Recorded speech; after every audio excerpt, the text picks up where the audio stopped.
Bueno, bienvenidos, gracias por elegir la cátedra.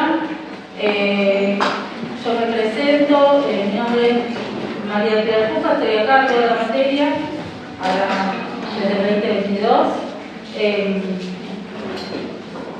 Soy psicóloga, muy formada en lo que es psicología del desarrollo y neuropsicología del desarrollo. Supongo que ustedes son de primer año, no sé si todos son de primer año, si hay gente que le cursa la materia, eso habla de los ánimos, que no se preocupen. Y quizás esta primera clase me interesa un poquito saber expectativas, más allá de promocionarla, supongo que es la expectativa principal, sacársela encima. Si hay algún otro interés o con la intención de que, la verdad que como hace muchos años que doy esta materia, yo tengo 55 desde los 26, que yo estaba en la otra cátedra de neuro, o sea que ya tengo todas las versiones del tema. Hoy en día, ustedes habrán visto cuando se inscribieron que apareció un cartel de que se está actualizando la carrera y que la verdad que cuando el decano me preguntó si yo quería cambiar el nombre, yo lo que le dije es que claramente quería, más allá de no cambiar el nombre, ir enfocando el programa, que es lo que hago en las teóricas también, a pensar que esto es neurofisiología para psicólogos. O sea, es neurofisiología para gente que va a ser psicólogo o quiere ser psicólogo. Entonces, todo el tiempo van a ver que voy a tratar, si ustedes también estimulan, o sea, si muestran interés, sigue pasando. Ahora no pasa, sigue pasando. Es para que se meten todos a mí igual.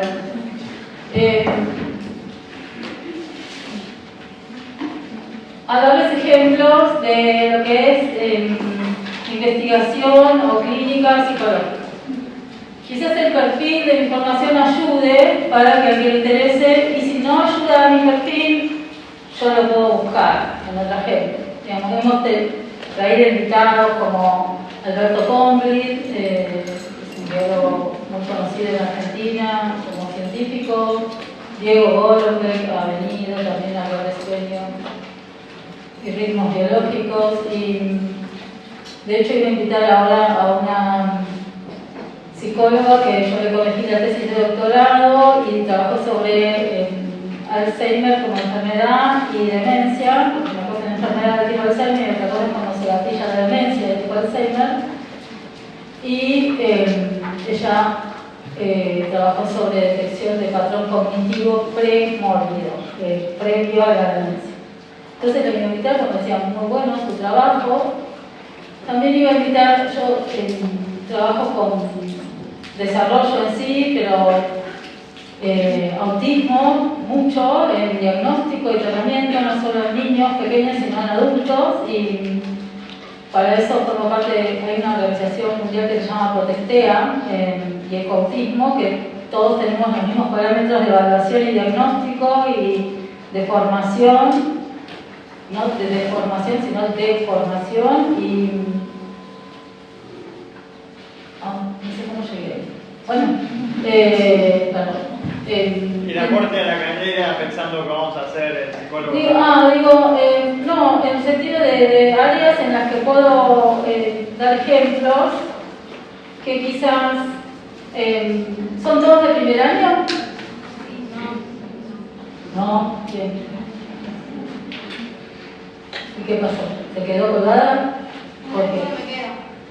La odiabas. La voy a dejar al final. ¿O recursás?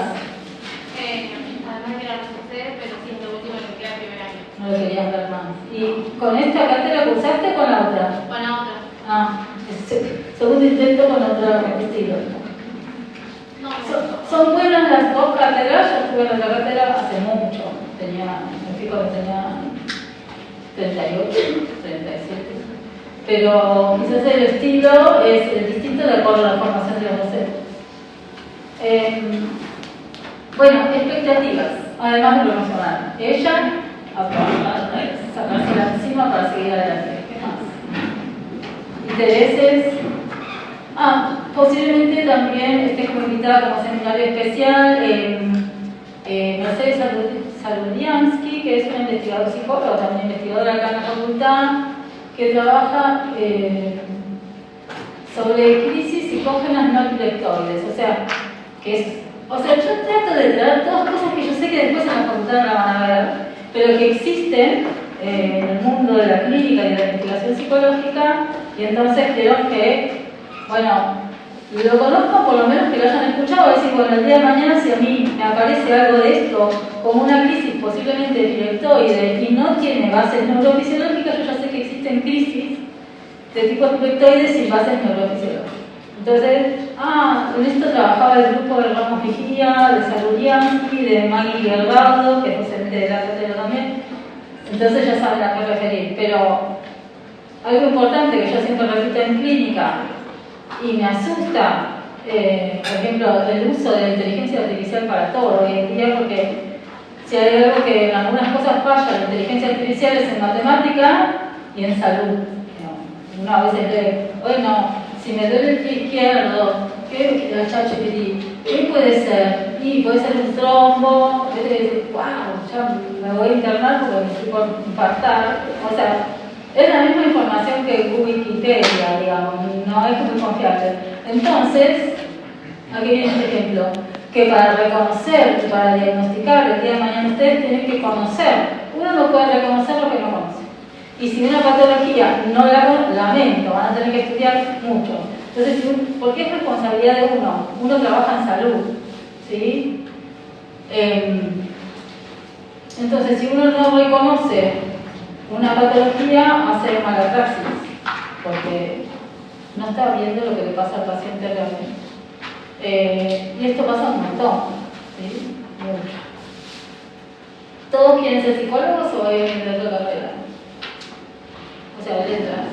Yo, por ejemplo, estoy recibida de docente de nivel inicial y siempre me interesó psicología, y en cuanto a la carrera, a la materia, espero profundizar lo que vi en biología. En biología fue como una intro, pero... CBC, biología del CBC. Sí, biología del CBC. Y nos explicaron que justamente acá vamos a profundizar directamente en las neuronas, en el sistema nervioso. Y creo que... Ajá. Y si estás en inicial, debes trabajar con niños pequeños. Sí, exacto. Bueno, Entonces, caíste justo con la persona adecuada. Bueno. Sí, nada más. Si bien en desarrollo, de a poco vamos teniendo más, hay una teórica importante de desarrollo, que de hecho yo te puedo dar más aparte si querés. Lo que yo veo que ven después en materias tipo niñez y todo eso, no completa tanto la parte biológica del desarrollo, digamos, para ser eficaz. Una flor tengo en la boca. Bueno, ¿alguna expectativa más? Cuestiones formales. Toda la información, y lo dejo dicho y queda clarísimo, pasa por el campus. Miren el campus de la materia, que ya está súper organizado, lo que JTP lo tiene divino. Está el cronograma de la materia con la bibliografía y lo que se da cada día. Y de ahí tienen que estudiar, lo pueden fotocopiar. La bibliografía está completa en el campus, o sea que pueden llevarla a la que no la pueden comprar o imprimirla.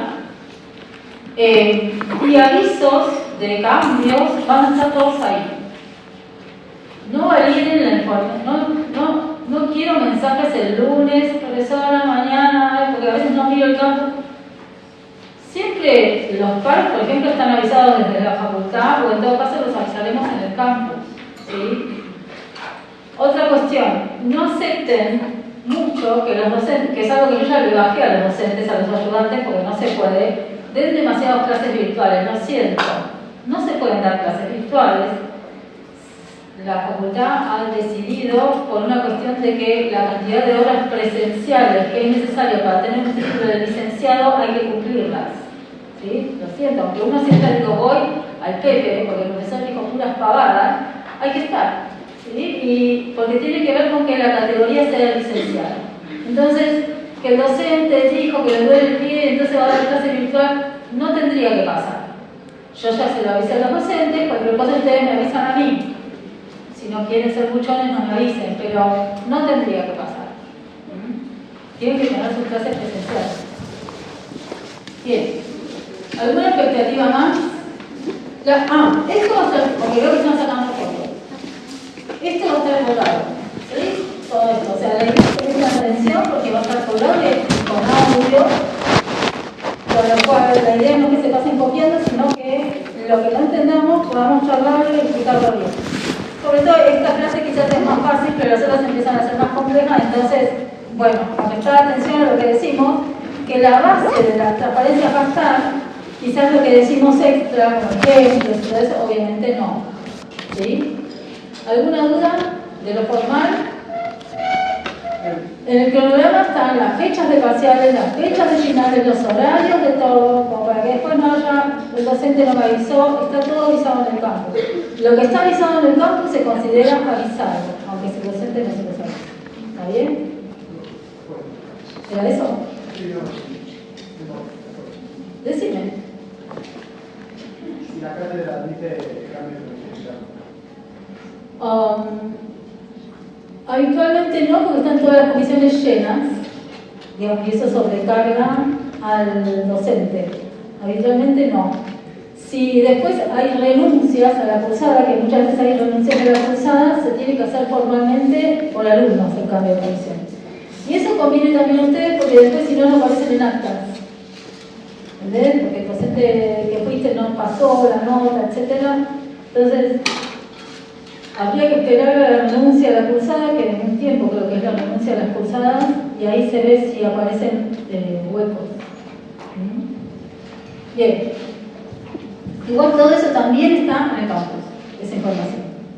Todo mírenlo ahí, porque tratamos de ser muy meticulosos en dar toda la información, sobre todo pensando, hay gente que ya se está durmiendo, sobre todo pensando que son de primer año, y entonces a veces los cambios se expresan un poco, ¿no? El estilo de la información. Bueno, no hay más expectativas que la de ella de... Sí, ahí atrás. ¿Se escucha ahí atrás?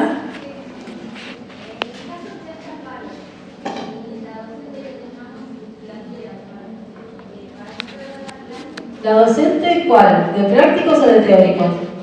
Ajá.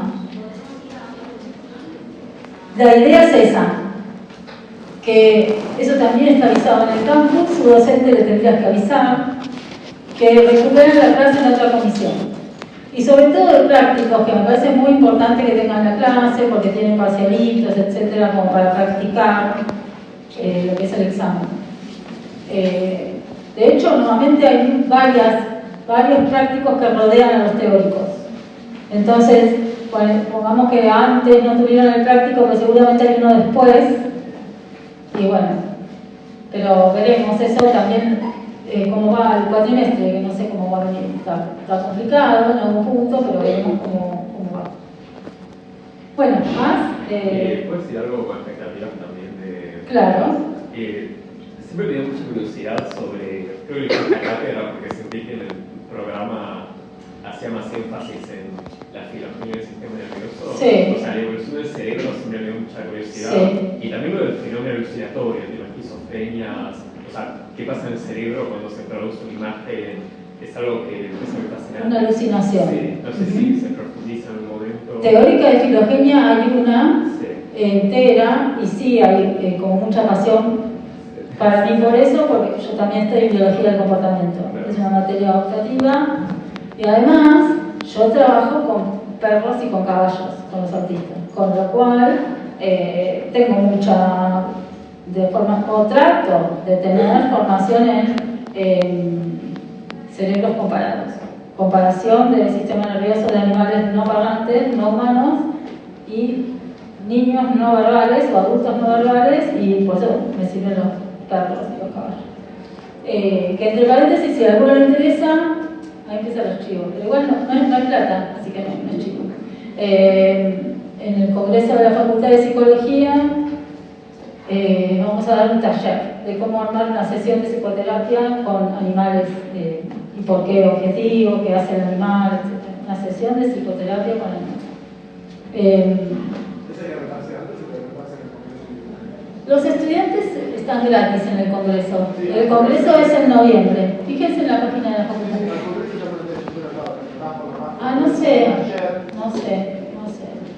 No sé. No creo creo que esté abierta ya la inscripción al taller. Metían ustedes, digo, si preguntarse en un congreso. Yo creo que es en el congreso, pero fíjense en la página. Sí. Vamos a ver si caballos no podemos traer, pero posiblemente traigamos un... Los caballos trabajan para el Plata, acá no.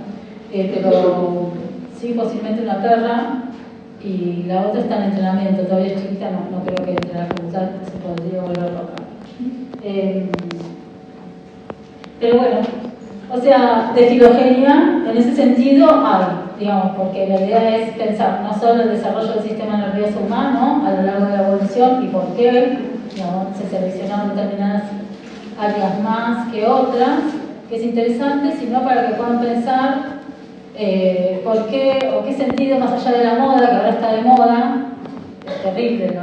Yo a veces veo, otra vez veía el nombre de una organización conocida, no voy a decir el nombre, y se decía Thor y Juana trabajan para Blim Blim Blim.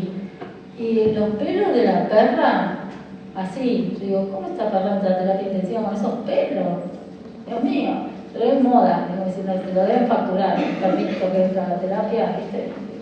Bueno, no vamos a hablar de... Pero bueno, hay cuestiones que los animales no humanos tienen que cumplir para trabajar en terapia, sobre todo de zoonosis, parasitemia, y el pelo, ¿no? O sea, si yo tengo que tener uñas cortas y sin pintar para entrar a la terapia intensiva neonatal, obviamente no voy a entrar con un perro que tiene unos pelos que...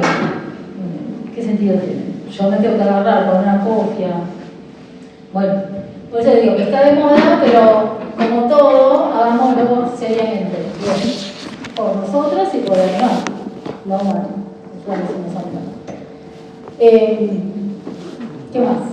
Filogenia, y esquizofrenia tiene creo que una parte en prácticos de lo que es alucinación, pero la alucinación no solo basa en esquizofrenia, lo cual es interesante de pensar. ¿Sí? Vamos a ver trastornos de sueño que aparecen, fenómenos hipnagógicos, o sea, ver el sueño con una persona se despierta que parece una alucinación, distintas patologías que pueden tener alucinación. Bien. ¿Algo más? Oh, pero agarrate esta silla.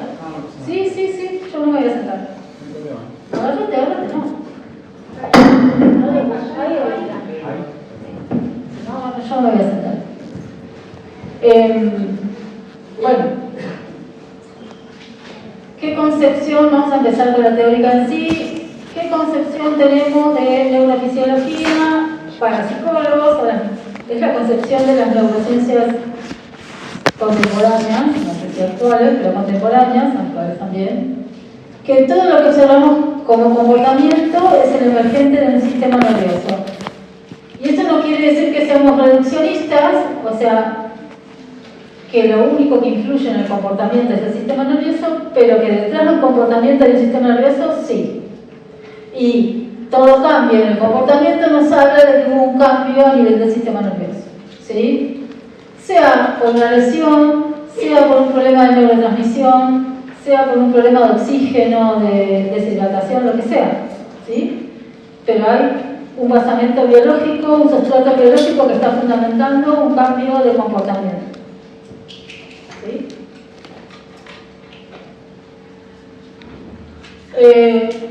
Entonces, lo que estudiamos o lo que queremos entender es conocer y comprender las bases biológicas o neurofisiológicas principalmente que están detrás del comportamiento o del cambio de comportamiento. Que de hecho, el psicólogo ¿con quién trabaja?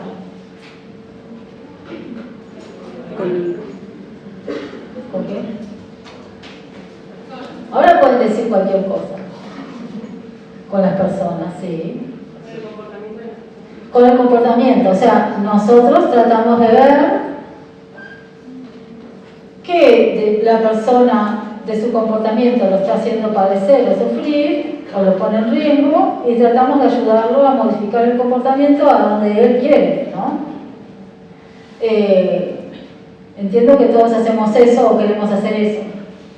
Entonces, la modificación del comportamiento es lo que nos compete al psicólogo. Obviamente sabemos que vamos a modificar algo a nivel de la sinapsis, pero no es lo que nosotros vamos a ir a ver, ¿sí? Pero sí conocer lo que está pasando a nivel de la sinapsis nos sirve para entender el comportamiento y ver por dónde ir.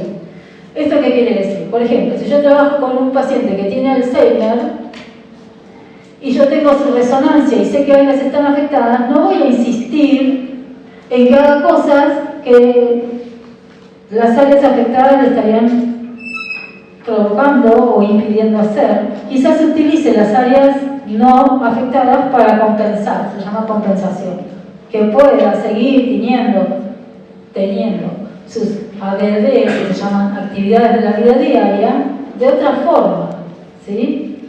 ¿Por qué? Porque los pacientes, cuando avanzan en una enfermedad de tipo Alzheimer, se van dando cuenta de las cosas que ya no, y los angustia. Entonces, no tendría sentido que yo esté mostrándole todo el tiempo como esto no lo puede hacer más, esto no lo puede hacer más, esto no. Sino ver formas de compensar. Por ejemplo, normalmente en el enfermo de tipo Alzheimer, cuando inicia una demencia, lo que debuta son con agnosias visuales. Agnosias son la dificultad para reconocer un espacio o algo en el espacio, o a veces yo veía en una paciente un número, por ejemplo, la parte izquierda un número. Entonces yo le pongo 29 y lee 9. ¿Sí? Entonces, si ella quiere, esta paciente tiene 56 años, por ejemplo, es re joven.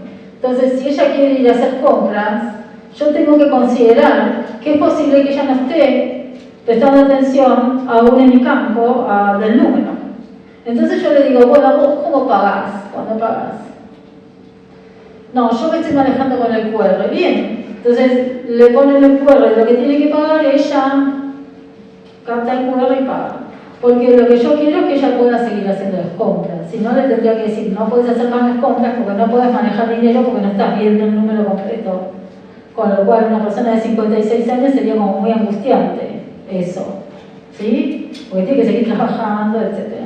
Entonces, esas son estrategias compensatorias que les enseñamos al paciente considerando, no vamos a ir en contra del sistema nervioso, considerando lo que, más allá de que al neurólogo le aviso. Mirá que está con una agnosia visual unilateral o una... Y además le digo que, por ejemplo, no puede manejar más, porque se pone en riesgo. Se lo digo a la familia, ¿sí? Tiene que usar Cabify, etcétera, pues se pone en riesgo. Pero también uno le da, o sea, uno no va en contra del sustrato biológico y de lo que está pasando, sino que uno busca, bueno, a ver, por eso queremos que conozcan bien el sistema, ¿con qué áreas cuento? Porque esta persona tiene que seguir viviendo en las mejores de sus condiciones, lo que se llama calidad de vida, ¿no? Bueno, ahí ya me fui de tema. Ay, se escucha bien.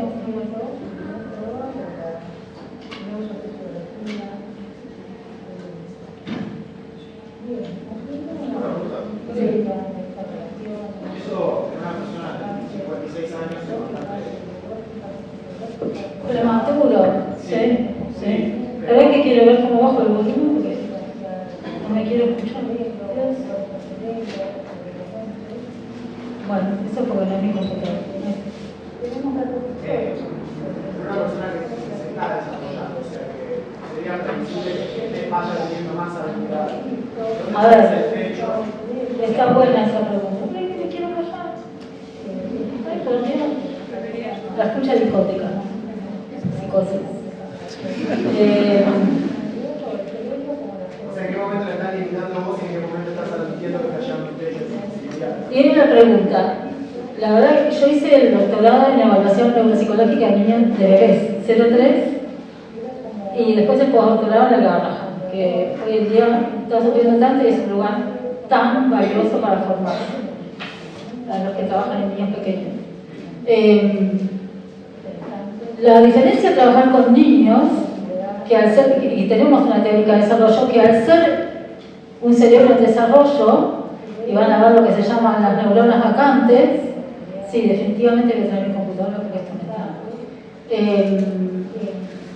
está... esas neuronas vacantes de función, muchas veces uno cuenta con eso para la plasticidad cerebral, para que tomen una función que antes no tenían cuando hay lesión.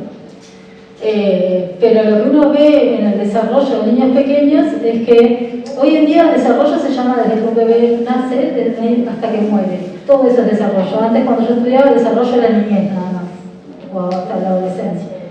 Entonces, el cerebro, así como está en desarrollo de niños pequeños, hay una etapa de mucha proliferación neuronal, pero vamos a ver, o sea, se producen neuronas de más, y si uno en esa etapa hace una intervención adecuada, puede aprovechar esa proliferación, cosa que en el envejecimiento sabemos que va a decaer, que van a morir neuronas indefectiblemente. Podemos tener un envejecimiento exitoso o normal, pero esto va a pasar. Entonces, es mucho más grato trabajar con niños, grato en el sentido de que uno siente que hace mucho más y que con adultos mayores. Digamos, igual a mí me encantan los adultos mayores por una cuestión, pero sí sabe uno que va a ir a la pérdida, que está compensando todo el tiempo, que esto va a caducar. Y lo que me decías vos, es si uno puede intervenir por el punto de no aprovecharlo, sí. Yo veo todo el tiempo, que digo, ¿por qué se intervino tan tarde? Por eso, por ejemplo, estoy en Protectea, que en lo que es autismo, la intervención y el diagnóstico oportuno cambia mucho cómo va a evolucionar, pero muchísimo. El diagnóstico de los 2 o 3 años o antes y la intervención hace que esa persona, más allá de que esa neurodivergencia es parte de su genética, eso va a estar, sufre menos, porque se puede incluir en el colegio, en una labor, en un trabajo, de forma mucho mejor.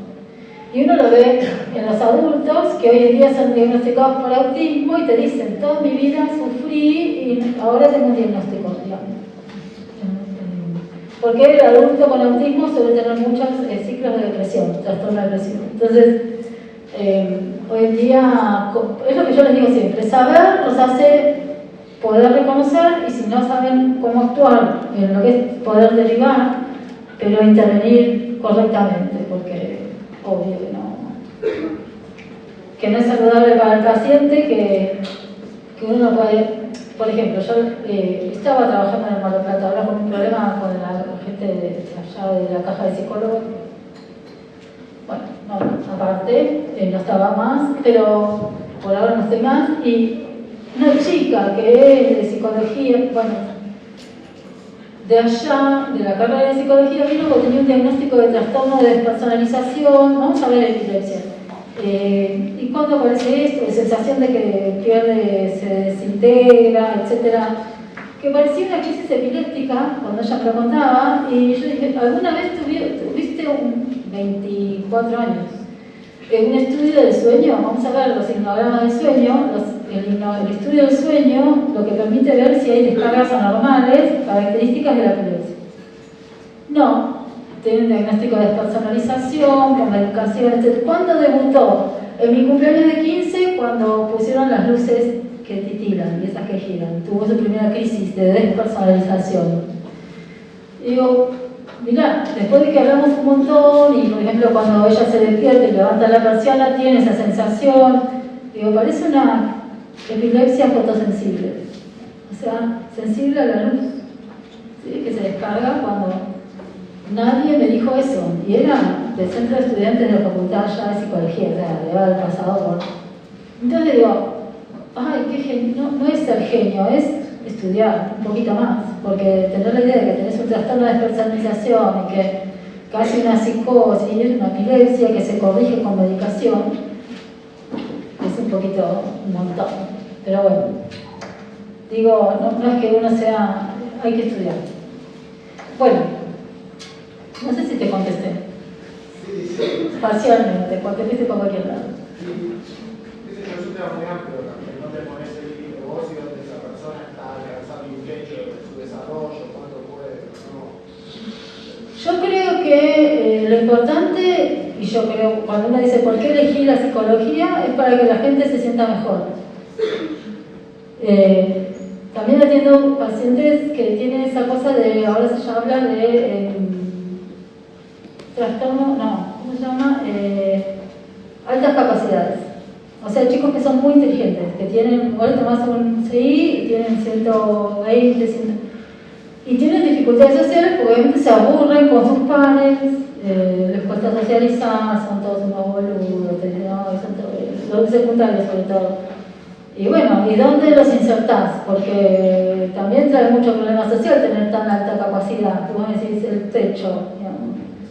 Entonces, lo que uno, porque, ¿qué tienen? Tienen conciencia de soledad. Si se sintieran bien diciendo son todos unos boludos y yo no me interesa tener amigos, bueno, pero sí le interesa tener amigos y se sienten solos y entonces, bueno, uno trabaja en ver cómo compensa eso de sus altas capacidades para que no se tengan que achatar. Por ejemplo, yo los mando, depende de los intereses, pero los mando a clubes de ajedrez o a aprender idiomas o a escuelas que tengan muchos idiomas o a escuelas que tienen muy alto nivel, etc. Pero a su vez que socialicen. Un club de ajedrez son varios que son como él, por ejemplo. No sé si voy a ir, pero digo que uno no limita la capacidad del paciente o trata de que logre lo mayor posible, pero siendo lo que el paciente quiere. Si él quiere socializar, que socializa, y si no quiere socializar, no socialice, digamos, por ejemplo. Pero me pasa mucho con los autistas que tienen conciencia de soledad y quieren. Y la sociedad hoy en día no ayuda. Yo veía en la calle, por más que salgas a la calle, está todo el mundo mirando el teléfono, la gente no se mira. De hecho, a veces hasta porque te chocan porque vienen en la pantalla. Entonces, el modelo social actualmente no ayuda a que se inserten, salvo por las redes. ¿Alguien puso las manos? No, perdón. Relacionado con lo que preguntaba él, que quería agregar, me parece que, no sé si era esto lo que querías decir, pero por ejemplo, a mí me pasa en casos cercanos, mi sobrino tiene autismo, 4 años, y por ejemplo sabe multiplicar. Sí, es que son buenísimos, muchos, no todos en matemáticas. Es una cosa que sobre dibujar o jugar con todo quiere hacer un libro. Y sí. Pero le gusta pensar, le gusta Sí. jugar, le gusta que lo miren, le gusta Sí. el contacto sabroso. Uh-huh. Y por ejemplo, él va a terapias, va a varias terapias.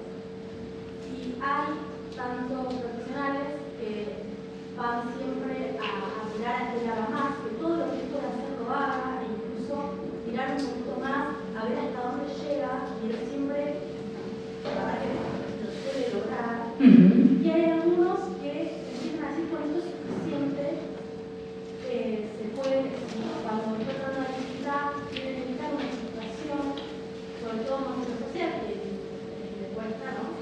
Y dicen, bueno, no tiene lo social, ¿no? Entonces creo que más o menos hay como cuando es decir, bueno, esperemos que no vamos a tener una frustración, no le pidas más que esto, pero quizás sí lo puede hacer. Entonces, como profesional, ¿cómo ves ese límite? ¿Cómo lo interpretás? Yo creo que está bueno observar al niño para que no sufra. Es lo que yo digo siempre. Cuando ves, para mí, yo no estoy de acuerdo. Bueno, vamos a TEA, porque veo que salió el tema TEA, de trastorno de espectro autista, en el sentido, hoy en día se considera la condición de espectro autista como un continuum. O sea, no hay. O sea, hoy en día a nivel de, si les interesa, ecoautismo, eso es a nivel mundial. Hay personas que tienen un autismo muy discapacitante y hay gente que tiene rasgos autistas y es un continuo, ¿no? Más o menos, no todos son iguales, más allá de que hacemos un diagnóstico de acuerdo a determinados parámetros.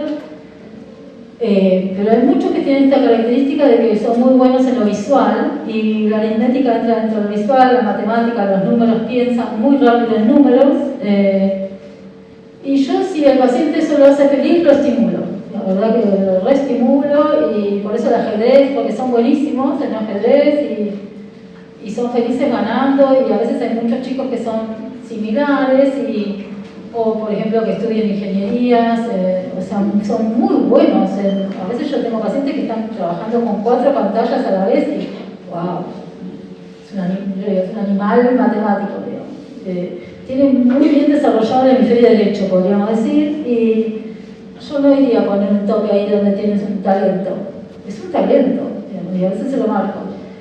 Lo que pasa es que cuando aparece la conciencia de soledad, de ellos uno trata de ayudarlos. Lo que pasa es que incluirlos en grupos que piensan similar o que sienten similar, o sea, quizás son Sí, o sea, no sé si vieron la serie de Netflix Atípica. Atípica, es linda esa serie. Sobre todo con una parte que también trabaja mucho psicólogo, que es con los hermanos que quedan muy postergados a veces por los tratamientos y todo de su hermano. Y entonces uno trata de incluirlos en grupos o que ellos incluyan, en grupos que son de características similares. ¿Qué es lo que uno hace? Uno también se junta con gente que es parecida a uno, no estoy diciendo nada raro. Lo que trata es de que no se junte con grupos de terapia, como diciendo, eternas terapias y todos sus amigos son los de la terapia, no. O sea, tienen que salir al mundo y ser felices, y ser talentosos, digamos, ¿no? O sea, mostrar su talento. Por ejemplo, ahora yo tengo un paciente que es muy bueno, trabaja con una empresa que hace videojuegos y él está feliz en su casa, pero quiere salir de su casa, tiene 24 años. Y lo hace solo por Tinder y la verdad que lo vienen hablando, cagando por todos lados, porque, perdón, pero las habilidades sociales le cuestan, a veces el tema de si son de tipo Asperger, por ejemplo, les cuesta entender que haya mentiras, que la regla no se cumpla, entonces le voy enseñando, ya te boludeó, me boludeó, ¿qué sería que me boludeó? Y te está diciendo, dale, nos vemos, y ves que está con otra, la chica, ¿no? Y se llora, me mintió, y bueno, no sé de qué, no vale la pena, una boluda, es una boluda. Entonces, pero uno va moldeando que desde chiquito, que esa frustración sea tolerada, regulada bien, ¿sí? Por ejemplo, me pasa con un nene de 8 años que Asperger, con trastorno de Asperger, que un día se enojó con un compañero del cole, me llamó a la maestra desesperada porque le dijo, esta noche voy a ir a tu casa y te voy a arrancar el estómago y me lo voy a comer. Lo llamó nadie, dice, mis compañeros vienen a jugar más conmigo. Y vos también, ¿cómo le vas a decir eso? La verdad asustaste, tenés que decir, ¿y qué le tendría que haber dicho? Y bueno, sos un boludo, la próxima te voy a cagar a piña, o algo así. No sé si lo de las piñas, pero vos sos un pelotudo, no te bueno, vos sos un pelotudo, entonces. No, el estómago no. Cambiemos esa frase. Pero, digamos, para que no se frustre, pues mira, yo me enojé, le dije eso y ahora nadie me quiere invitar a su casa. Bueno, sí, vos también sos un animal. ¿Por qué soy un animal? Porque así no se habla, ¿cómo vas a hablar así? Pero también tengo mucho cuidado y de hecho a veces les va a pasar como terapeuta de que este tipo de pacientes son muy literales. Entonces, por ejemplo, a este mismo paciente yo le dije una vez, tu papá es un manda fruta total. No, la que me para la vianda es mi mamá. Ahí me equivoqué yo, porque no entiendo la metáfora.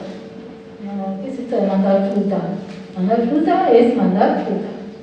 ¿Sí? Entonces, si la chica me dijo, en este caso, que íbamos a salir y que estaba contenta conmigo, no entiendo por qué al día siguiente está con otro chico. Si estaba contenta conmigo. ¿Sí? Esas cuestiones sutiles las tienen que aprender. Pero no sé si llegué, pero no pongo tope. En todo caso le enseño a tolerar la frustración. Porque frustrar se va a frustrar. No está bueno que quizás modulando, que bueno, no pasa nada. Ahora mañana decirle disculpas porque le dijiste lo del estómago, que te zarpaste. Quizás el artículo es un poco más fácil de decidir, siempre seguir adelante y motivarlo, pero antes estaba hablando de demencia o de Alzheimer.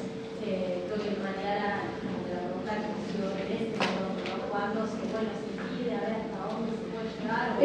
Lo más dificultoso del Alzheimer en versión más jóvenes, como les decía esta señora de 56 años, es esa etapa en que se dan cuenta de las pérdidas. A mí me angustia mucho eso porque, por ejemplo, ayer esta paciente que yo le decía 31 menos 2 y le ponía el 29 ahí y me decía 9, no, 9 no puede ser, pero ella estaba leyendo y me dijo, perdona, porque ingeniera además, o sea, tiene conciencia y creo que lo más difícil es, digo, bueno, vamos a buscar estrategias para que esto no te angustie.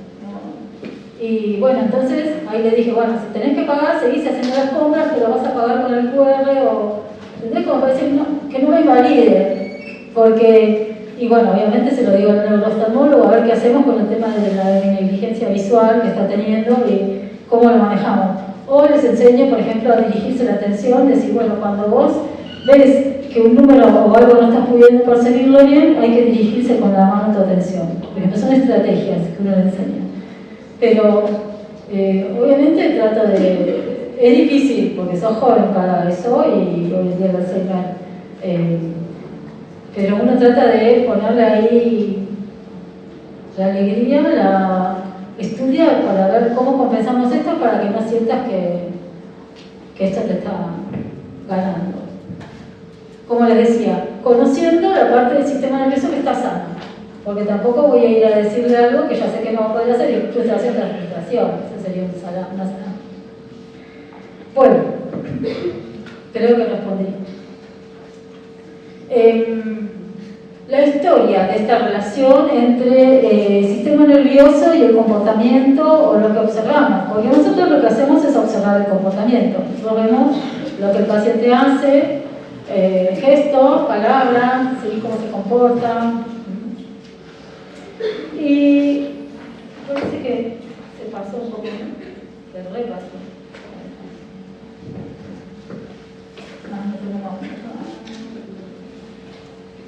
Los antecedentes de esta relación, por un lado, lo que es en la antigüedad, imagínense antes de Cristo, Hipócrates, que era uno de los primeros médicos griegos, sin imágenes cerebrales, imagínense que se lo contaban con las autopsias,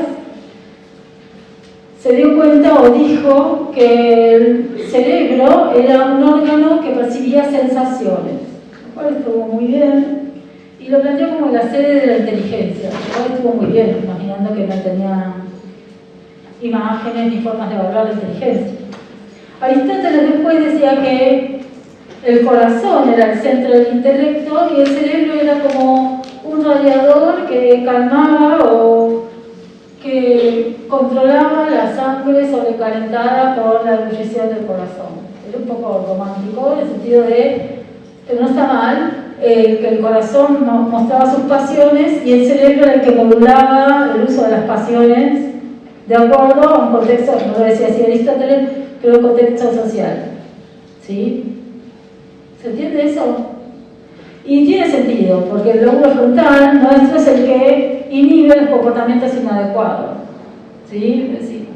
Por ejemplo, ustedes ahora me miran como que están prestando atención, algunos están así, otros están ya que se están muriendo, pero están tratando de por qué quieren decir, me interesa lo que decís. Y si alguno hace, dice, sí, y otro si la compañera va a decir, este está refrontalizado, mira lo que está haciendo, la profesora lo llega a ver, sí. No, o me hacen así. Dice, no. Está desubicando el comentario, el gesto, no es el apropiado. Y uno en el desarrollo ve que va modulando eso en las niñas. Decís, bueno, de golpe entre un niño chiquito y uno le dice, ay, qué olor a pedo que hay acá. No se dice eso. Entonces va modulando qué se dice, qué no se dice. Eso se desarrolla hasta aproximadamente los 20 años, todo lo que es inhibición prefrontal. Niños que tengan síndrome alcohólico. ¿Síndrome alcohólico fetal? Sí. Y en ese caso, ¿cómo se trabaja? Porque tengo entendido que lo que afecta es el lóbulo frontal, ¿puede ser? Sí, suele generar microcefalia. O sea, todo el sistema nervioso crece más chico. Así que depende de cada chico. El que trabajó muy bien con eso es un investigador de Córdoba, Molina, que fue el que describió el síndrome alcohólico fetal. Y hay distintos, o sea, lo que se hace en esos casos es, normalmente tienen problemas de aprendizaje además de comportamiento, entonces ir evaluándolo en qué áreas del desarrollo, atención, memoria, lenguaje, se pone en evidencia la microcefalia y estimular eso o trabajar sobre eso. ¿Te contesté? Sí. Bien.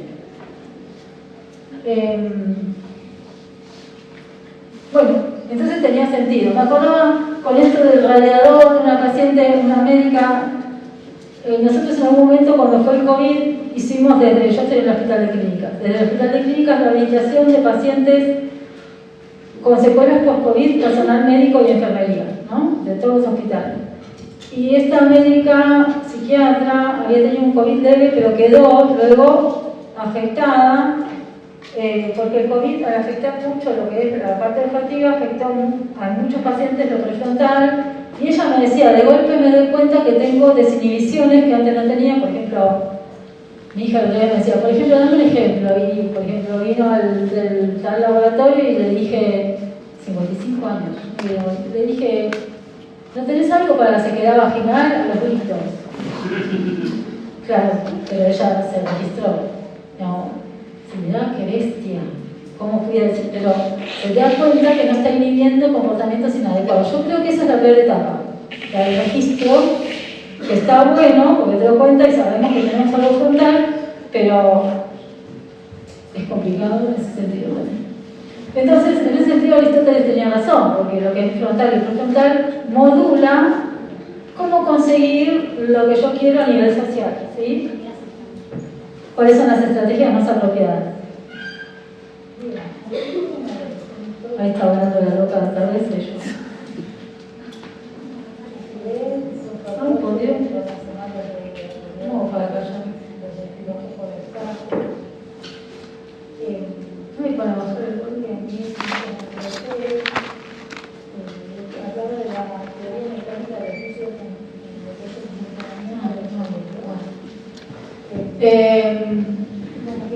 otro antecedente es el de Descartes, la teoría cartesiana de una relación entre cuerpo y cerebro.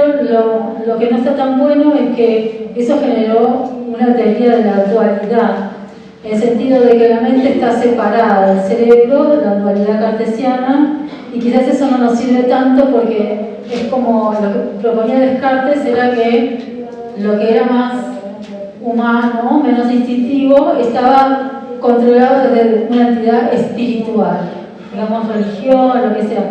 Hacer el bien o hacer el mal no era algo propio del desarrollo del sistema nervioso de uno, o de lo que aprendió, o de las pautas culturales que adquirió y que se guardaron en el sistema nervioso, sino que era una entidad externa que regulaba esto, y el sistema nervioso solo regulaba los comportamientos instintivos tipo reproducción, alimentación, ¿sí? Lucha, huida, y eso lo mostraba a través de unas estatuas que él describió en Francia que tenían por unos tubos líquidos que hacía que se muevan, y él decía que la glándula pineal era la que controlaba esos movimientos en relación a objetivos instintivos, ¿sí? Lo más humano y espiritual venía regulado desde afuera, una entidad externa, espiritual sobre todo, que ayudaba a la religión, etc.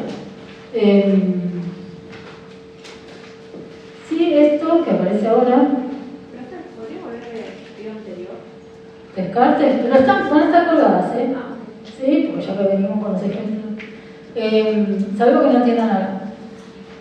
Esta sí que fue un antecedente importante, la frenología legal, porque si bien no tenía evidencia científica, y ahora les voy a mostrar una imagen, ¿sí? Que es linda, lo que hizo Gall en 1809 es decir, bueno, tal área del cerebro tiene que ver con el amor conyugal, es buenísimo, o la voluntad de destruir, o bueno, si bien no tiene evidencia científica, y no necesariamente es así, es empezar a pensar que las áreas de la corteza tendrían que ver con determinados comportamientos característicos de determinadas personalidades. Entonces, eso hizo que empecemos a pensar, bueno, busquemos evidencia científica de si tal cosa tiene que ver con tal o otra, etc. Vamos ahí. O sea que determinadas estructuras de la corteza, yo más de decirlo que de la cabeza, de la corteza tendrían que ver con determinadas características de la personalidad. Y luego, en 1861, sí hay una evidencia científica que es la de Paul Broca, un neurólogo francés, que con un paciente de él que se llamaba Le Bon, ahora vamos a ver la lesión, por una lesión que tuvo, perdió la capacidad de producir habla y solo producía tantán, monosílabo tantán. Y luego en la autopsia detectó el área que se llama área de Broca, que tiene que ver con la producción del habla. Ahí está el área de Broca, lo que encontró lesionado, ¿sí? A ver si puedo marcar ahí, en el área 44 de Broca. Ah, yo no marco acá, pero no, la cosa me había dado ahí. El hemisferio izquierdo, el área del lenguaje a predominancia es el hemisferio izquierdo, es el área que tenía lesionado a León y se denominó luego área 44 de Broca, que tiene que ver con la producción del habla. ¿Sí? La lesión de León, ahí se ve. Y ahí ya. Había dicho que podía cantar, lo escuché mal. Claro, lo que no puede decir es habla. Uno puede. Sonido sí. Una cosa es el lenguaje y otra cosa es el sonido. ¿Sí? Esta es buena la pregunta porque vamos a ir con detalles y llegamos a los detalles de la parte cognitiva. Esta materia tiene eso, siempre digo lo mismo, es al revés del enamoramiento. Al principio parece un matrimonio de 30 años y después del primer parcial se vuelve cuando recién nos conocimos. No, porque empieza toda la parte cognitiva, toda la parte que van a usar, todo lo que aprendieron del sistema nervioso para entender los problemas de memoria, los problemas de atención, los problemas del lenguaje, los problemas frontales, todas estas patologías de las que estamos hablando y entenderlas en relación al sistema nervioso. Bueno, ¿cómo se avanza en esto que decíamos más científico de la relación entre... No, pero me quedó el monismo, ¿no? ¿Por ahí? No. ¿Cómo se avanza de la relación entre cerebro y mente o capacidades mentales o cognición? Por un lado, por el desarrollo de técnicas de estudio del sistema, de estudio de imágenes, neuroimágenes, que nos permiten ver quizás con más detalle determinada estructura o metabolismo, o como les decía en el caso de esta chica de la despersonalización, ondas cerebrales de la corteza, lo que es por ejemplo un estudio del sueño, un electroencefalograma, y por otro lado, por el desarrollo de las teorías y técnicas de evaluación psicológica. Entonces, si yo sé que estoy evaluando, por ejemplo, la producción del habla, sé qué técnica voy a evaluar producción del habla, que quizás no hacemos una fonoaudióloga, pero por ejemplo, si yo estoy evaluando memoria visual a corto plazo, sé qué prueba tengo que usar para evaluar memoria visual a corto plazo y no otra cosa. Si estoy evaluando, y vamos a hacer bastante, voy a ser muy descriptiva en eso, espero que no se olviden, porque después se hace cualquier cosa. Yo hace poco tuve que corregir una tesis de licenciatura y le tuve que explicar 80 veces a la alumna que eso que ella estaba diciendo no era atención sostenida. Porque vamos a ver, la atención sostenida requiere de 20 minutos de una tarea monótona, etc. Y ella en 5 minutos se interrumpía. Y entonces voy a ser muy descriptiva de cómo estamos evaluando algunas funciones para decir estoy evaluando atención visual, sostenida o selectiva y qué área tiene que ver a nivel del cerebro con ese tipo de atención.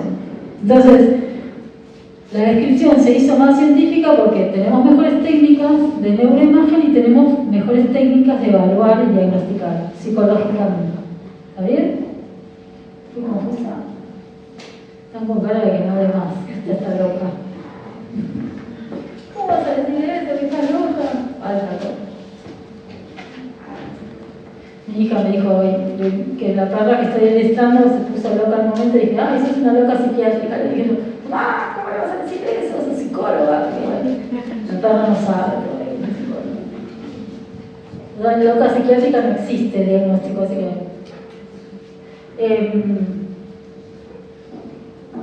Bueno, entonces la postura que tenemos hoy en día, desde el año 2000 más o menos, hasta hoy en día se dice en el 2025, es la de monismo psiconeural emergentista, en el sentido de ya no está la dualidad cartesiana de que la mente está por fuera del cuerpo, sino que la mente sería como por eso emergentista, emerge de lo que está pasando. ¿Sí?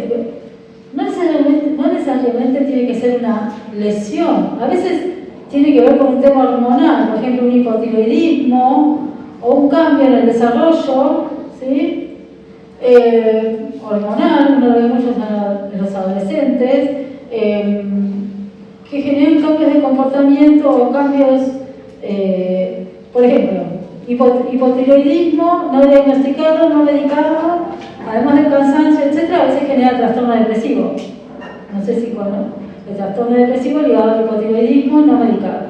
Entonces, hay cambios metabólicos que pueden generar cambios en el comportamiento, ¿sí? En sentido emergentista. Emerge de un sistema biológico que está detrás. Una deshidratación también puede generar mucha enojo, cansancio, ¿sí? Una cuestión de, uno lo ve en los adultos mayores cuando están deshidratados.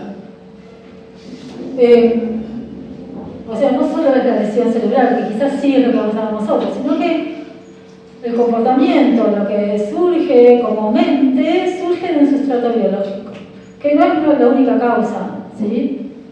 Todo influye sobre el sustrato biológico también. ¿Y de dónde sacamos todo esto de la evidencia científica? Se tiene que dar en bebés humanos, o sea, cuando uno dice tal tipo de atención está ligada a tal área del cerebro, tenemos que hallar que eso se dé en el desarrollo del humano lesionado y no lesionado, en el desarrollo del humano adulto lesionado y no lesionado, en el adulto lesionado y no lesionado, y en animales no humanos lesionados y no lesionados. ¿Por qué? Porque compartimos mucho, sobre todo con los mamíferos, compartimos mucho, pero también los mamíferos, mucho del genoma. Tenemos cerebros, lo que hablaba no sé quién de la filogenia comparada, tenemos mucho del sistema nervioso de otros animales no humanos. Ahí podemos decir que tal área tiene que ver con esto. Bueno, ¿cuáles son del sistema S, que parece como SN, el sistema nervioso? El sistema nervioso lo vamos a estudiar en distintos niveles, ¿sí? Por un lado molecular, en el sentido de descripción y estudio de cada molécula ligada a determinados tipos de sinapsis, en tal parte del sistema nervioso, el celular, que seguramente eso lo vean más en prácticos, como es más dificultoso, está buena la cantidad de alumnos con el docente para preguntar y para devolver en eso. Y quizás la parte más de abajo de lo que es sistemas y cognición y conducta, lo van a ver en prácticos, pero mucho en teóricos, ¿sí? En lo que es, obviamente, si uno está a cargo, se elige lo más divertido. Pero lo otro también es muy interesante. Los sistemas funcionan como redes con una función. Entonces vamos a hablar del sensorial, de lo que son sistemas sensoriales, sistema visual y de sistemas de salidas. El único es el sistema motor y el área límbica, que tiene que ver con el procesamiento de emociones. Bien. El método científico de estudio de la neurofisiología de ese objeto de estudio, que eso lo deben haber visto en el conocimiento científico, supongo, con 4 etapas importantes. Primero, la observación, ¿sí? Que puede ser en un diseño ecológico, experimental, puede ser diseños clínicos, ¿sí? ¿De esto vieron algo en el SBC? Sí. Después replicar esto en distintos, o sea, normalmente lo que uno hace es publicar o dar las pautas de cómo hizo todo para que otros lo puedan replicar, ¿sí? Para que puedan hacer el mismo experimento y ver qué encuentran ellos, reproducirlo en otros pacientes o estudios de caso único. Por ejemplo, nosotros presentamos un caso único de síndrome de Moebius en una nena. Síndrome de Moebius es, ¿saben lo que es el síndrome de Moebius? No, ahora hace poco operaron el garra, es una patología genética, muchas veces congénita. ¿Saben la diferencia entre genético y congénito?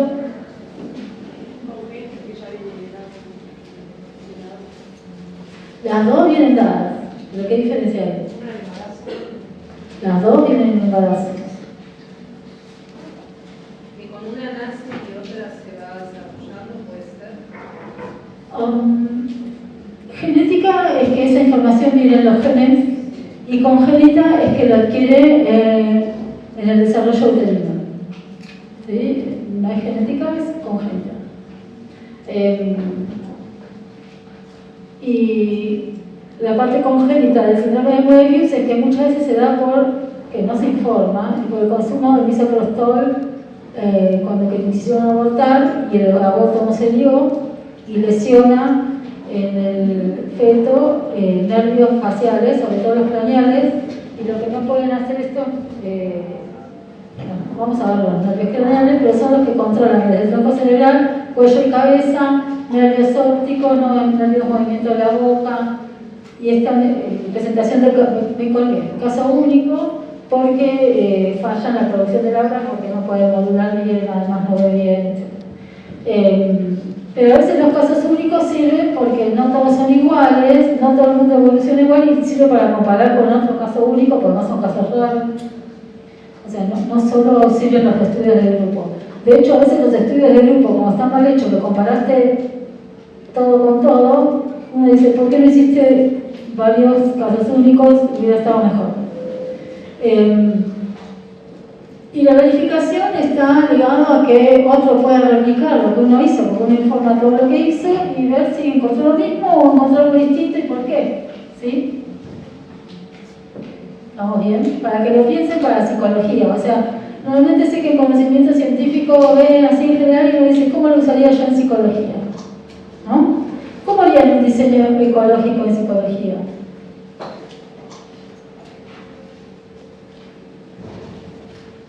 ¿Hay una pregunta?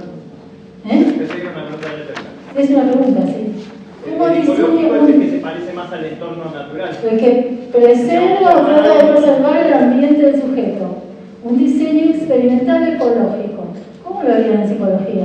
Por ejemplo. ¿Se puede hacer experimental y ecológico a la vez? En el sentido, ¿qué tiene un experimento? Tiene control de variables externas contaminadoras, tiene aleatorización de grupos, a menos que fuera un caso único. Podemos pensar en un caso único, control de la variable que uno va a introducir, que sea la única que estaría incluyendo. Entonces, sepa que el resultado van a ser producto de la De esa variable que yo introduje. introduje. ¿Y cómo lo hacen ecológico, por ejemplo? Además, así como que esta está loca. No sé, me imagino poner a un niño a jugar y observar cómo juega. Sí. Dándole solamente los elementos que quiero que manipule. Por ejemplo. Pero si tenés que, porque ese sería un caso único, pero si tenés que comparar, yo les puedo dar un ejemplo de, por ejemplo, yo en un momento, cuando yo me recibí, yo quería entrar al CONICET. En esa época había que tener promedio de honor. Yo creo que lo único que importaba el promedio de honor acá, en la facultad, era por eso, porque quería ser investigadora.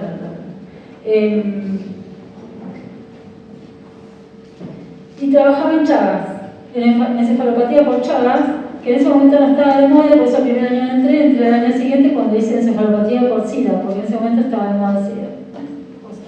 Hay que tener tema top. Y había hecho un diseño que me dirigía un médico que trabajaba en Chagas, en que trataba de ver por qué algunos niños que habían sido picados por la vinchuca hacían la encefalopatía por Chagas con trastornos aprendizajes, etc., y otros no, que también habían sido picados por la vinchuca, vivían en un ambiente de casa con techo de paja, no sé qué, por qué uno sí y otro no. Y entonces él me decía, para hacerlo bien experimental tendrías que ir a evaluar a dos hermanos que tengan los mismos papás, la misma familia, la misma alimentación, o sea, ¿cómo controlamos esa variable? Que la variable que uno no puede controlar ahí es decir cuál fue el primero y cuál fue el segundo hijo, que el vínculo es distinto, no, el vínculo no se importa. Pero ¿por qué uno hacía Chagas y otro no? ¿Cuál era la resiliencia de uno que no hacía cuando se aplicaba una encefalopatía? Pero bueno, es cuestión de pensarlo, pero es interesante porque en psicología se puede hacer, porque si uno después piensa que experimentos en psicología no, salvo que sea en un laboratorio con una rata, y no, con humanos también se pueden hacer. Pasa que hay que pensar. Bueno, otra vez me fui, ¿no? Otras técnicas de estudio, que estas son más de laboratorio, es la lesión experimental de un área para ver ese área con qué función tenía que ver. Eso se suele hacer más en animales no humanos. En el humano nosotros siempre cortamos con que la lesión no es circunscripta. En el humano la lesión siempre es accidental, sea un accidente cerebrovascular, sea una isquemia, sea un trauma craneoencefálico, siempre va a ser no circunscripta a un área, sino masiva, ¿sí? Este tipo de ablaciones experimentales en las que se estudia un área ligada a una función son más bien en animales no humanos, en laboratorio, y se utilizan métodos de marcaje aferentes, o sea que ingresan la lesión, o eferentes que salen de la lesión, hacia dónde conecta, etc.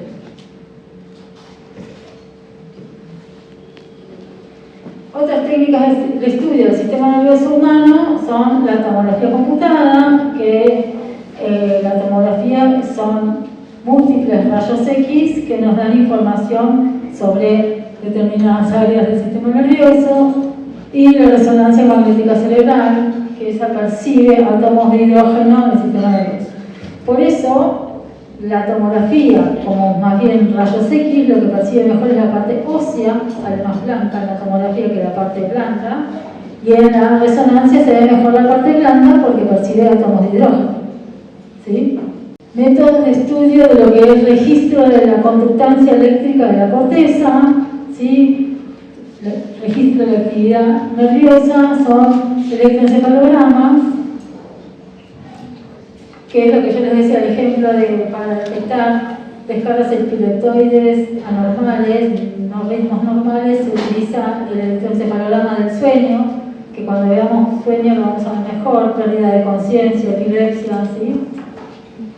Y registros de la actividad metabólica a través de la tomografía por emisión de positrones o SPECT. La tomografía por emisión de positrones lo que permite ver es qué áreas del cerebro están consumiendo más oxígeno, o sea, mayor metabolismo cuando el sujeto está haciendo determinada función. Son difíciles de utilizar, pero se usan mucho para el estudio, digamos, cuando una persona está realizando una tarea de verbal, qué áreas del cerebro se activan. ¿Sí? Porque ahí se ve correspondencia cerebro-función cognitiva. Bueno, yo creo que si quieren dejamos por ahí acá porque deben estar medio quemados, ¿no? Lo voy a dejar colgado porque toda esta parte descriptiva del sistema nervioso central y periférico la vamos a retomar un poco la semana que viene, pero así la vemos.